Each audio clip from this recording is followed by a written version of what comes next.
lihat film Muslihat, hati-hati dengan apa yang Anda lihat. Jangan terlalu cepat menyimpulkan, oh ini yang jahat, ini yang baik.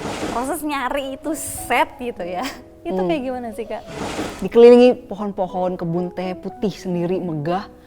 Tapi kayak ada apa ya, rasa-rasa yang kayak bikin kita, kayak ada sesuatu gitu kan. Wow. Jadi kamar yang besar dengan pintu masuk keluarnya itu bisa dari mana aja. Sepertinya mereka memikirkan itu untuk biar bisa cepat kabur kan. Waktu yang tepat untuk perempuan untuk bisa ya kamu bisa jadi apa aja.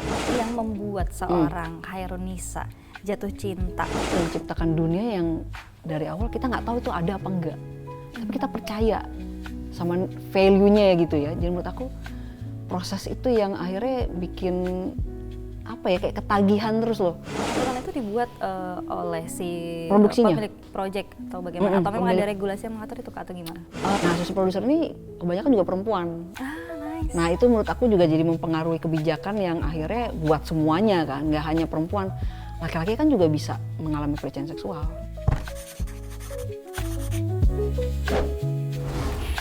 Halo Sobat Emo semuanya, gimana kabar hari ini? Kita jumpa lagi di program Cakap-Cakap masih bersama dengan Jihan tentu saja. Dan seperti biasa kita selalu kehadiran narasumber yang istimewa ya. Seperti hari ini sudah bersama aku di studio TV Tempo. Kita akan ngomongin tentang salah satu film karya anak bangsa seperti di episode sebelumnya, yakni film Muslihat yang sudah tayang sejak tanggal 17 April 2025 lalu. Jadi buat kamu yang belum nonton, tolong ajak semua teman-teman kamu ke bioskop untuk nonton film satu ini.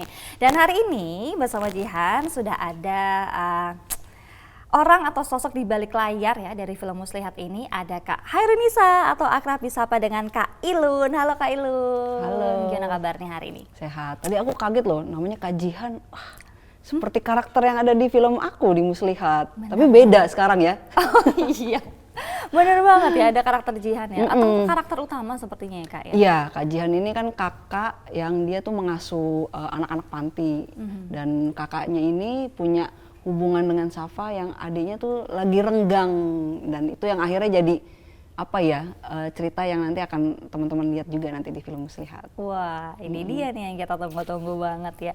Kita sangat senang Kak Ilun hadir di sini dan kita akan ngobrol-ngobrol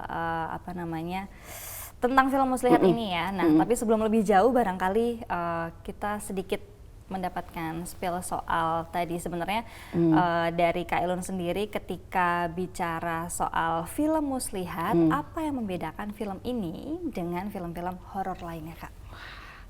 Jadi sebenarnya film Muslihat, dari kata Muslihatnya aja kan kita cukup langsung terbersit ini tentang tipu daya. Dan di film horor ini kan kita mau mencari entitas apa nih kalau ngomongin tipu daya, yaitu iblis. Mereka kan selalu memperdaya manusia, betul nggak? Dengan cara-cara yang kadang kita pikir nggak mungkin terjadi di diri aku, tapi ternyata itu sudah masuk ke jiwa kita. Jadi tipu Muslihat ini tuh aku masukin entitas yang bisa berubah-berubah.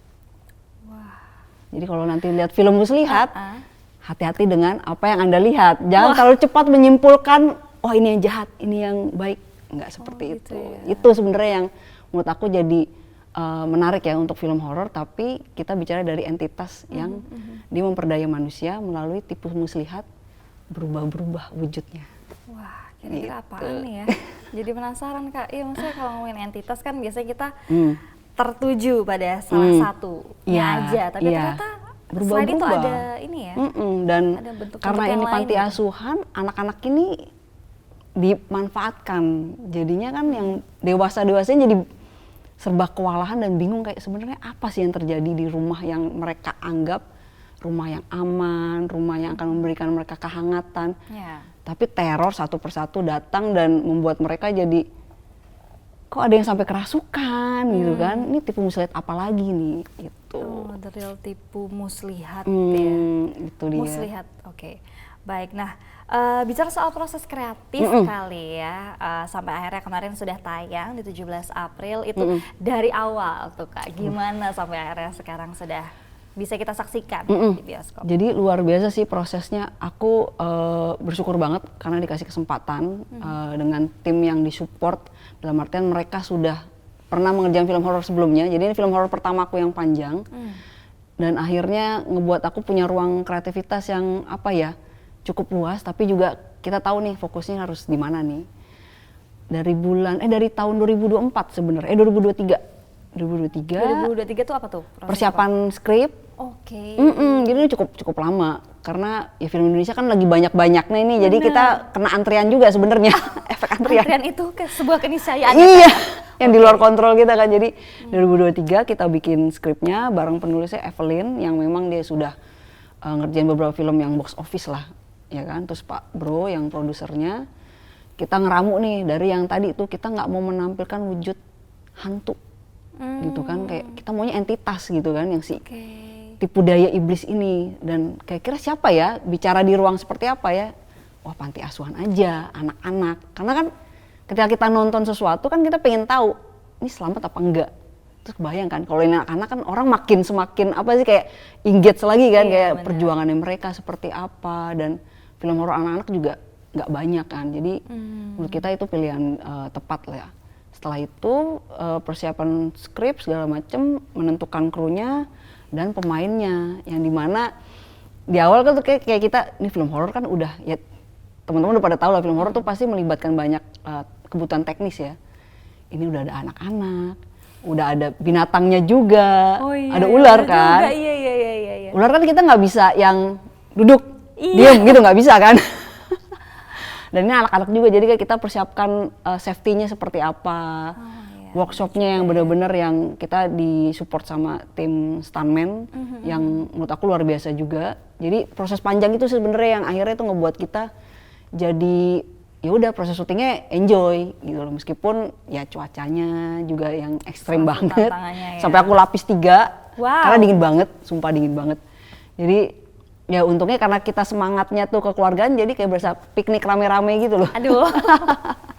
Oke, itu berarti produksi di 2024 awal tahun ya. Benar sih, musim hujan sih kayak. Musim hujan, dingin.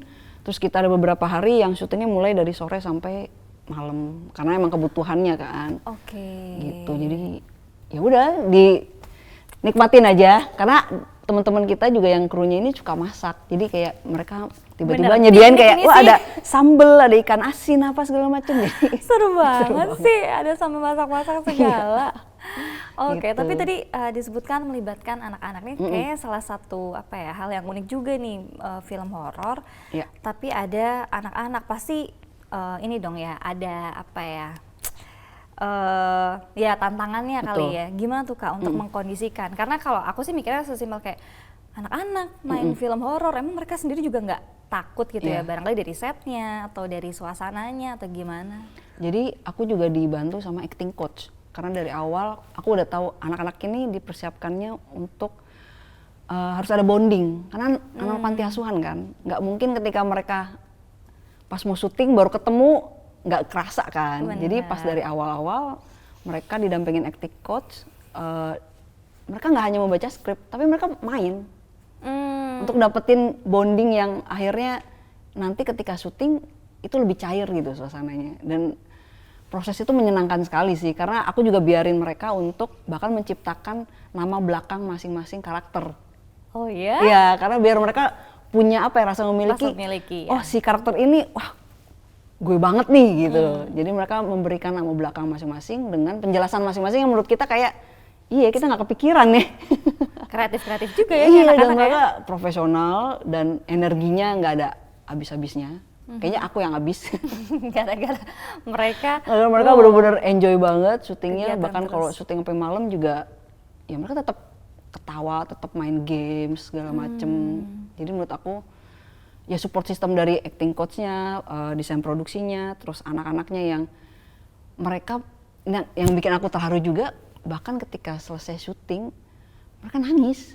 Kenapa? Karena udah pisah gitu kayak pisah kayak kok udah cepet banget ya. Jadi kayak kita yang bener-bener jadi kayak keluarga gitu yang. Berarti bondingnya berhasil ya kayak. Berhasil banget. Semoga itu nanti terasa juga ya di filmnya. Jadi kalian ngerasa kayak sedihnya dapet, happy-nya dapet kayak gitu. Oh wow, ya. Unik banget sih ngajak anak-anak. Seru ya tapi ya. Seru banget. Aku belajar banyak dari mereka sebetulnya. Oh iya ya. Wow, Gitu. oke. Nah Kak, kemarin kalau di episode cakap-cakap sebelumnya tuh kita kan ketemu Fatih Unru ya, yang berperan sebagai Juna. Juna. Nah itu dia sempat cerita bahwa di setnya itu kayak suasananya cukup jauh dari pemukiman warga dan segala macam. Itu tuh proses nyari itu set gitu ya. Itu kayak gimana sih Kak? Jadi kita cari beberapa lokasi, tapi kita udah jatuh cinta sama lokasi ini karena secara bangunan aja tuh mewakili lah sesuai ekspektasi kali ya. Bangunan Belanda. Terus kita kan butuh selasar-selasar yang kayak memperlihatkan panti asuhan, kamar-kamar yang cukup untuk masukin bunk bed segala macem dan terpencil gitu loh. Dan menurut kami ya panti asuhan ini kan kadang punya apa ya? Mungkin kita pernah baca berita mereka kesulitan mendapatkan tempat tinggal. Dan ini kayak satu-satunya yang sebetulnya si Pak Gustaf nih, si kepala panti udah punya feeling, cuman kayak gimana ya, ini anak-anak harus punya rumah. Iya. Dan rumah itu kalau dilihat dari luar tuh kayak emang spooky sih sebenarnya. Dikelilingi pohon-pohon, kebun teh putih sendiri, megah. Tapi kayak ada apa ya, rasa-rasa yang kayak bikin kita kayak ada sesuatu gitu kan di rumah itu. Dan bener aja pas kita survei, penjaga sana bilang ada satu ruangan yang nggak boleh dimasukin dan ada basementnya juga yang ternyata udah ditutup secara permanen. Dia sih nggak jelasin detail ya, cuman kayak ya dari situ aja kayak apa ya gitu kan. Terus tapi tidak mengganggu proses syuting lah ya. Kalau aku sempet ada, tapi ya aku anggap kayak ya udah mungkin mau hai gitu kan. Oke. Jadi aku lagi survei, terus yang lain lagi di ruangan lain lah. Terus kayak dari sini ke arah sana lah, aku lagi sendirian baca skrip. Ini nggak ada orang nih, dan di seberang sana ada kayak peralatan drum dengan simbal tahu kan yang warna emas itu. Lagi serius baca, tiba-tiba bunyi simbalnya. Ya sekilas aku langsung nengok dong ke sumber suara, simbalnya nggak bergerak dan nggak ada orang. Jadi aku langsung menutup buku skrip, langsung yang lain di mana ya? Oke, itu bukan gitu. Sama Bu sutradara. Iya, makanya jadi kayak udah ke tempat keramaian dulu deh.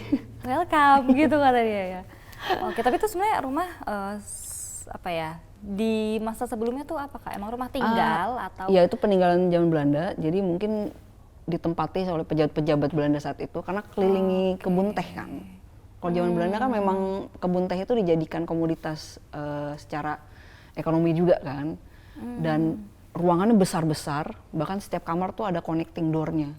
Wow. Jadi kamar yang besar dengan pintu masuk keluarnya itu bisa dari mana aja.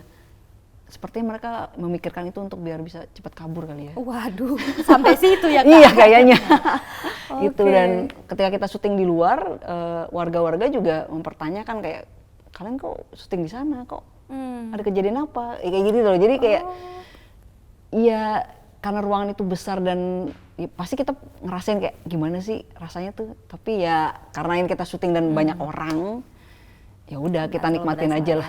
Tapi kalau kru yang lain barangkali atau cast yang lain sempat ada pengalaman. Ada yang sensitif, Mereka bilang kayak ada anak kecil yang iseng, yang perawakan itu zaman dulu lah, orang-orang zaman dulu Belanda.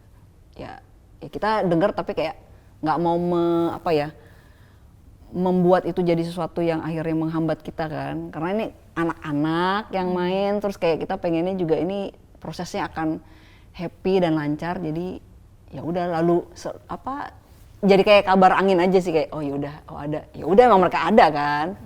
Tapi yang penting ya udah ya masing-masing ya tetap melanjutkan aktivitas ya.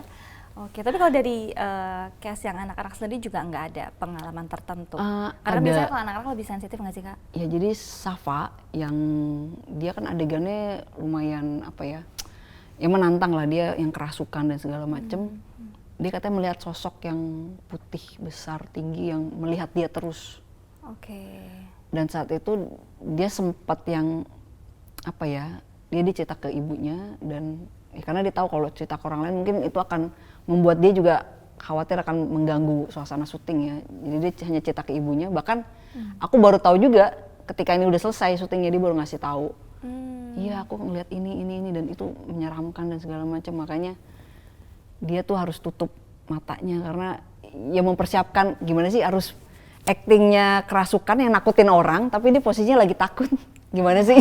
Iya juga. Jadi kayak menurut aku, ya aku salut sih dengan keberanian dia untuk bisa, ya dia hanya menceritakan ke ibunya dan membuat suasana jadi kembali tenang. Gitu. Ya mencoba tetap profesional ya. Iya, jadi makanya aku bilang mereka tuh profesional banget anak-anak ini. Keren banget. Dan ini Kak, tadi kita sempat ngobrol di backstage bahwa memang ada salah satu adegan juga yang terinspirasi dari apa yang dialami oleh salah satu kru ya? Kru atau cast ya? Betul. Jadi malam-malam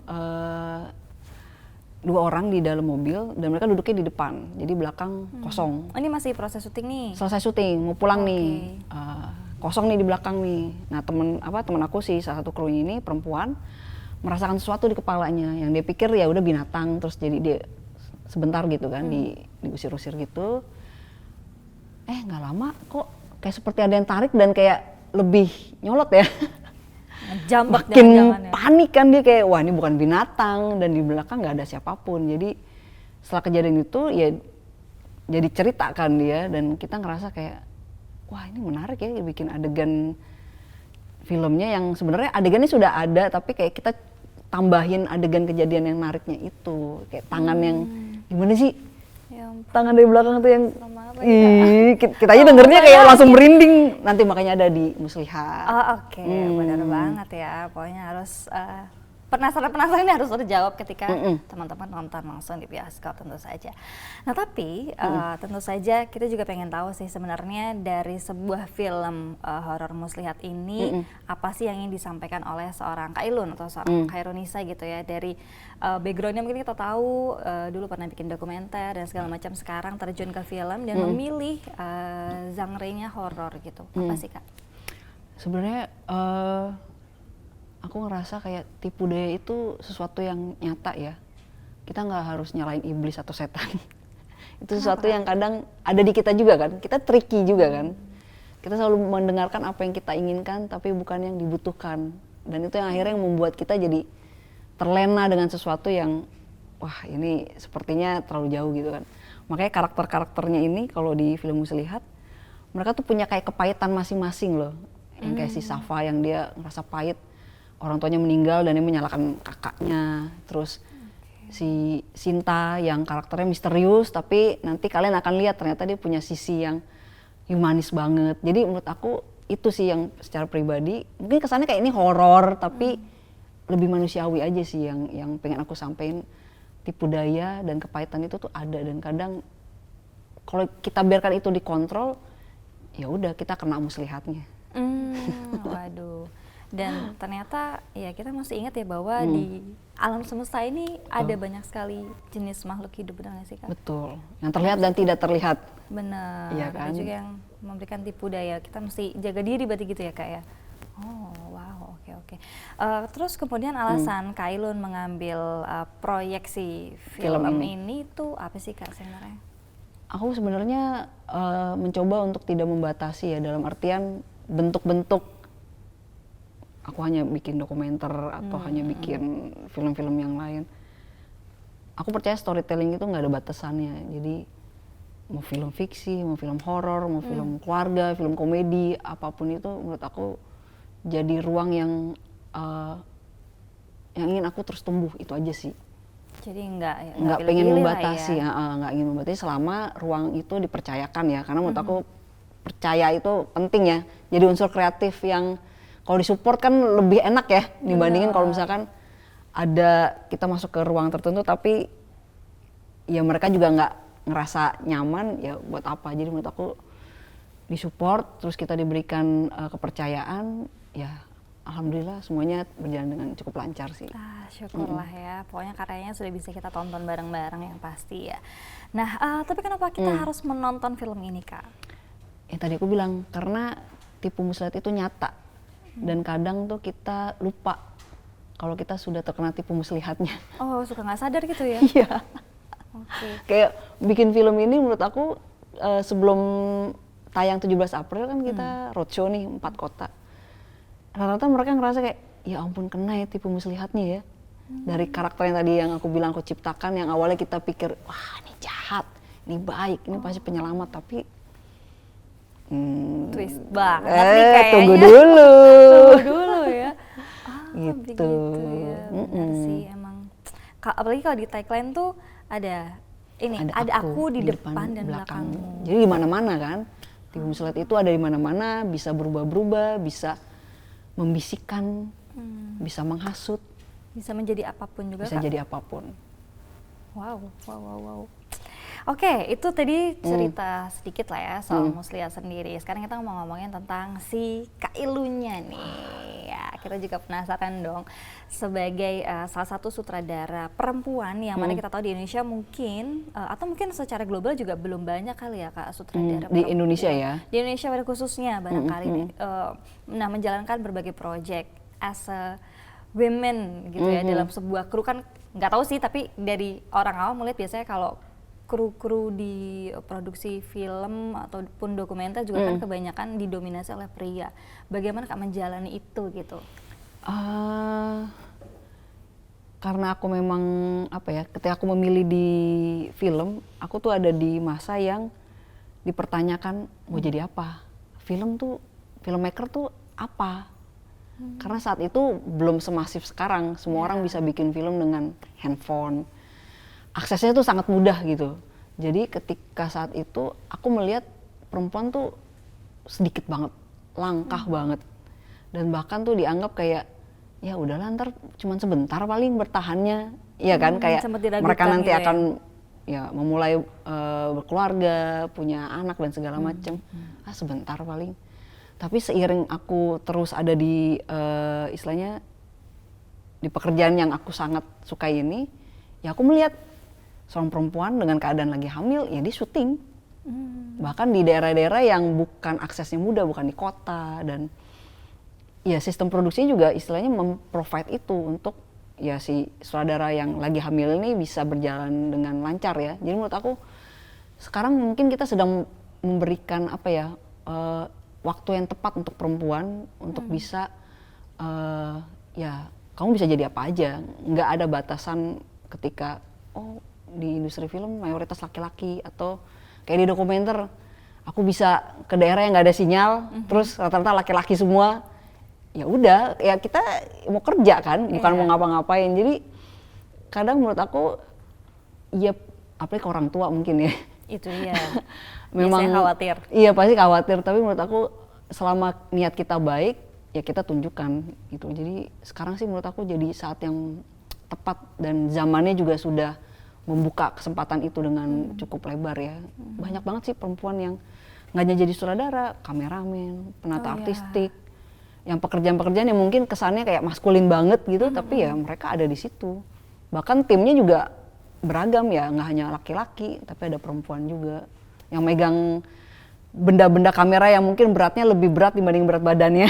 Wow, itu juga dilakukan oleh banyak perempuan ya? Kayak waktu pas aku kuliah, ya aku ngelihat teman-teman aku yang badannya lebih kecil dari aku, perempuan, ya dia bawa barang lampu dan segala macem yang menurut aku, wah itu pasti beratnya lebih berat gitu. Tapi ya mereka bisa, jadi nggak membatasi kayak, oh ini beratnya pasti kamu nggak bisa ngangkat apa segala macem.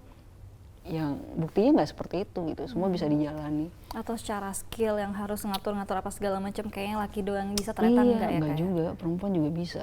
Kayak yang diproduksi kayak ada manajer lokasi yang dia harus nyemplung ke satu lokasi yang mungkin masih crowded, masih banyak preman segala macam, ya dia bisa melakukan pendekatan dengan cara dia. Iya kan?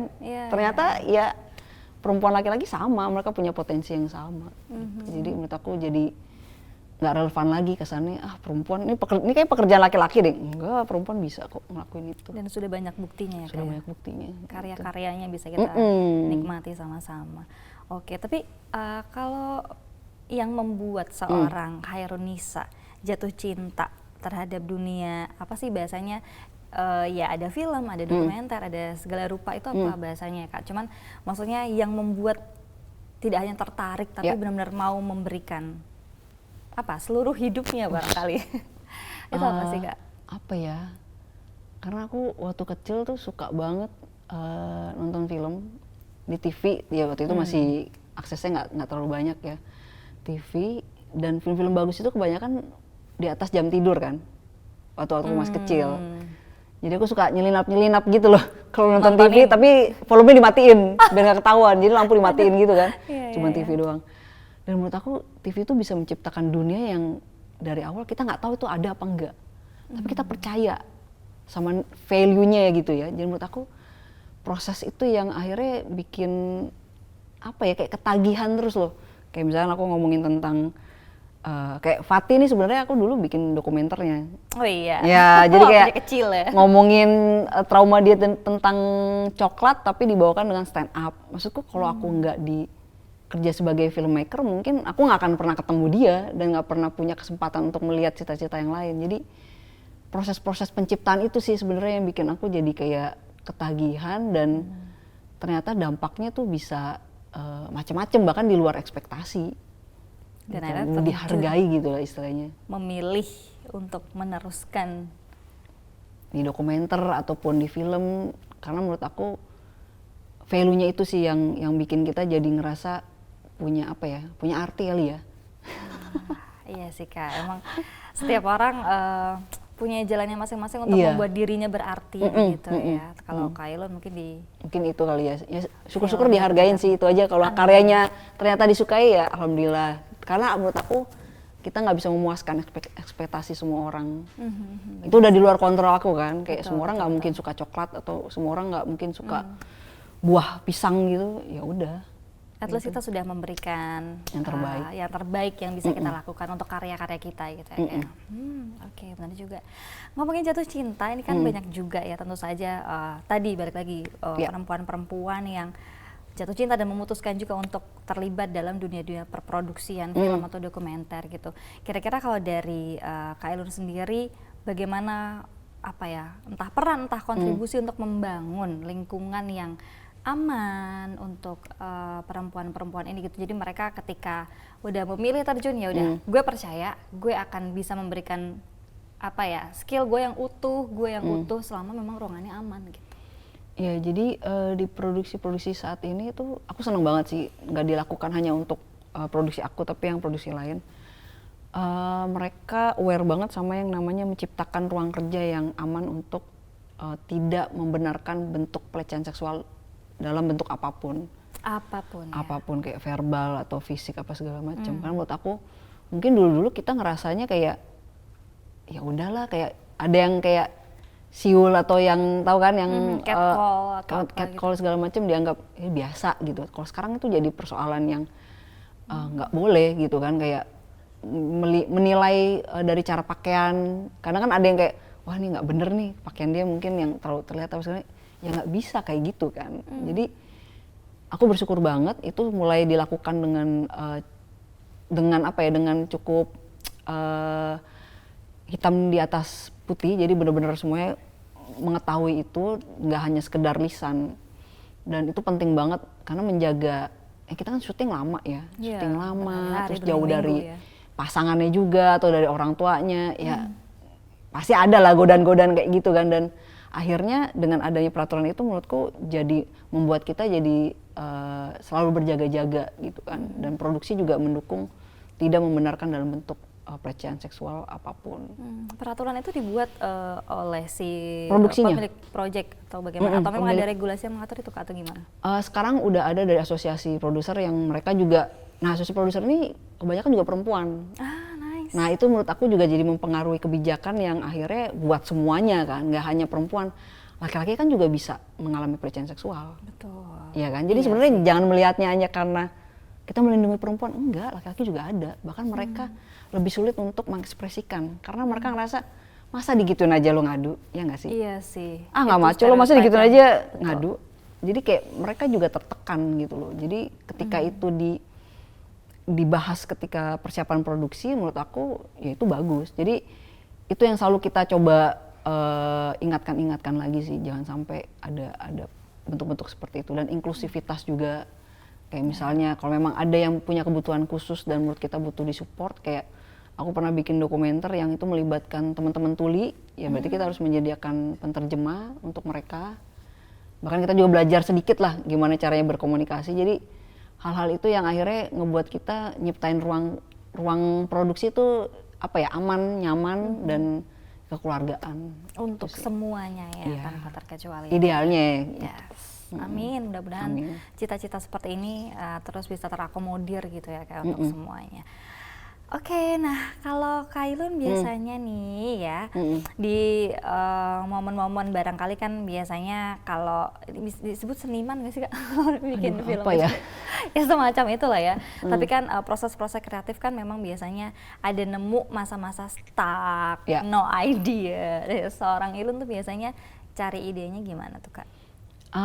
Pertama agak maksain dulu, kayak dulu push diri ya. Push dulu kayak, wah nggak bisa nih, cari makanan enak, biar kayak mengisi kayak ini indera perasaannya harus tenang dulu nih. Bener. Entah minum kopi atau makan makanan cemil-cemilan, terus kalau nggak kena juga jalan kaki.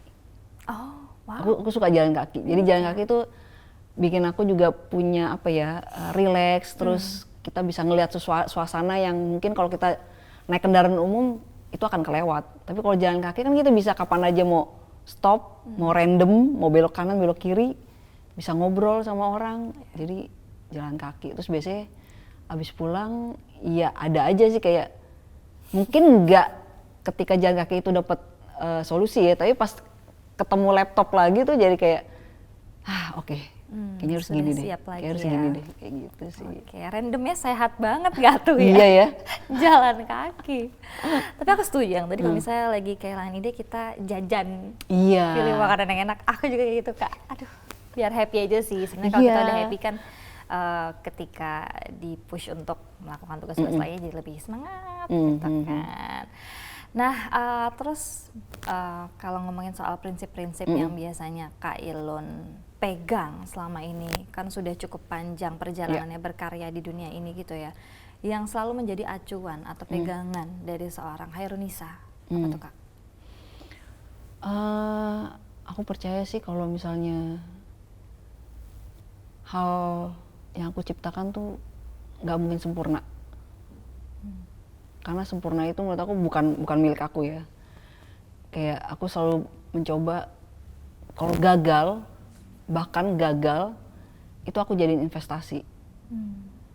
Kegagalan itu menurut aku jadi kayak pelajaran yang paling berharga kan. Sampai akhirnya aku nggak mau mengulang itu lagi. Jadi kadang ada yang bilang kayak, wah dari awal ketika aku lulus kuliah, aku punya kesempatan kayak lebih awal untuk masuk ke dunia komersil. Tapi aku nggak milih itu. Malah ke dokumenter. Ya pertanyaan semua orang juga sama, kenapa? Entah kenapa kayak aku ngerasa kayak aku butuh belajar dulu untuk grounded dulu deh. Kayak dokumenter kan ada keterbatasan, aku harus menjadi diri aku dulu nih ketika mau syuting, ketemu orang-orang yang real. Ya udah, pilihan-pilihan itu kadang membuat kita itu jadi ngapain sih susah-susah kalau ada jalan yang lebih mudah gitu kan. Itu sih yang kayak mungkin buat orang ngelihat Hairunisa putar baliknya kelamaan. Tapi aku percaya semua orang tuh start dan finishnya beda. Sepakat. Nggak harus yang kayak, wah milestone harus di saat ini harus begini, gini.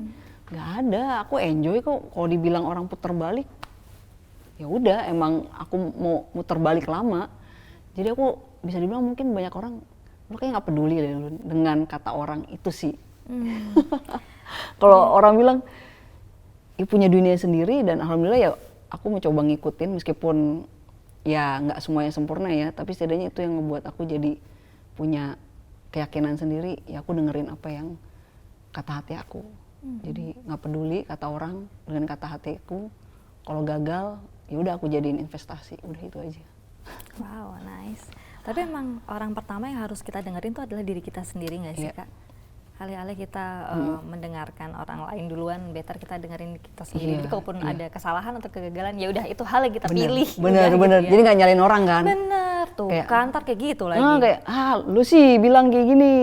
Dibandingin kita nyalain orang akhirnya hubungannya nggak baik kan, mendingan ya udah ini jadi pelajaran, ya konsekuensinya terima.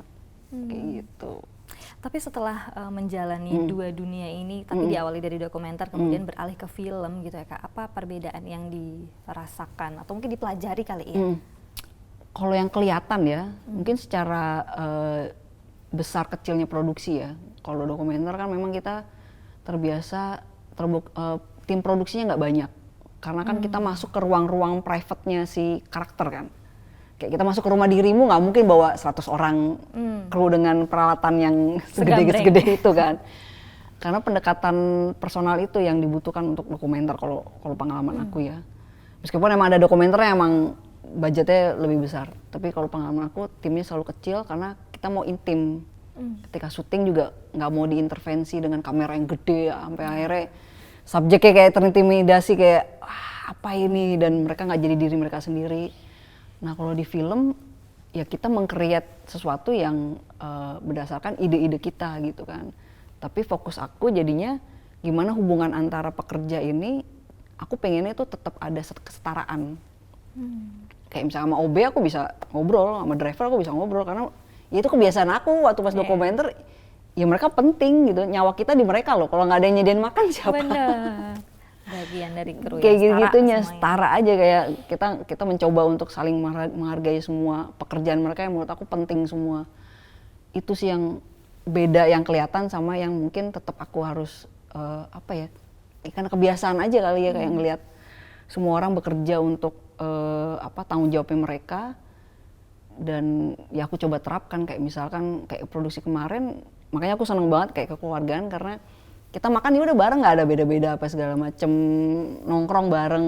Selamat. Jadi ya nggak berasa yang kayak ibu sutradara mau apa, enggak. Maka aku jadi risih, makanya kalau dipanggil ibu sutradara kayak aduh udah deh, kayak udah itu kan profesi bukan aku gitu kan. Aku paham mereka mencoba menghargai profesi itu, cuman nggak tahu karena nggak biasa gitu kali ya. Kalau di dokumenter kan bahkan kita nggak ada kata action dokumenter itu. Karena kita nggak mau melihat itu syuting dan mengubah mereka jadi action, cut, kayak apa nih, enggak. Kayak kode coel-coel aja, udah record kita ngobrol gitu kan kayak oh ya, udah, jadi dia kayak berasa kita ketemu dia, ngopi, terus mereka cerita gitu. Jadi natural ya. Kayak gitu aja sih. Ya mungkin orang lain mungkin lebih bisa melihat kali ya perbedaan, tapi yang aku rasain sih kurang lebih kayak gitu. Apakah ada hal-hal yang menantang Kak ketika beralih dari dokumenter ke fiksi? Fiksi. Wah, menantang banget sih, karena kalau fiksi jumlah orangnya yang banyak, jadinya koordinasinya juga cukup komunikasinya harus efektif. Ruang geraknya juga jadi emang lebih luas, tapi banyak banget yang dipikirin. Tapi kalau dokumenter kita lebih ke permasalahan etika juga kan, karena ngomongin kayak batasannya buat si subjeknya seperti apa, ini akan berbahaya nggak untuk dia kalau filmnya udah selesai. Meskipun yang fiksi juga ada kode etik ya, tapi menurutku itu mungkin kali ya ukuran-ukurannya yang lebih kelihatan. Produksi besar, budget yang besar, orang-orang yang besar, orang-orang yang banyak. Tapi kalau dokumenter challenge yang perizinan, karena biasanya kan aku ke daerah-daerah yang tidak diizinkan. Wah, yang ada sinyal, terus yang tiba-tiba diberhentiin syutingnya karena satu dan lain hal kayak gitu-gitu. Jadi harus siap-siap dengan segala konsekuensinya kayak gitu. Tapi yang fiksi ini untungnya tim produksinya pernah kerja bareng di dokumenter, jadi mungkin dia juga ngebawa suasananya slow yang wah seru nih gitu. Asik. Ini makanya bukan syuting, iya. Piknik. Iya, karena kemarin juga kita sempat dengar cerita dari Kak Asmar Abigail juga, ada yang masak-masak, makan bareng. Rasanya mungkin itu tadi bagian dari menciptakan ruang yang aman dan nyaman bagi semua gitu ya Kak. Iya. Tapi kalau misalnya ditanya nyaman yang mana nih Kak? Film atau dokumenter? Dua-duanya nyaman sih ya, dengan tingkat kesulitan yang beda-beda ya, karena ya aku pernah di dokumenter yang kita ke daerah yang terpencil. Kalau misalkan aku nggak kerja untuk itu, kayaknya aku nggak pernah ketemu tempat itu, dan bener-bener cantik banget dan masyarakatnya juga luar biasa.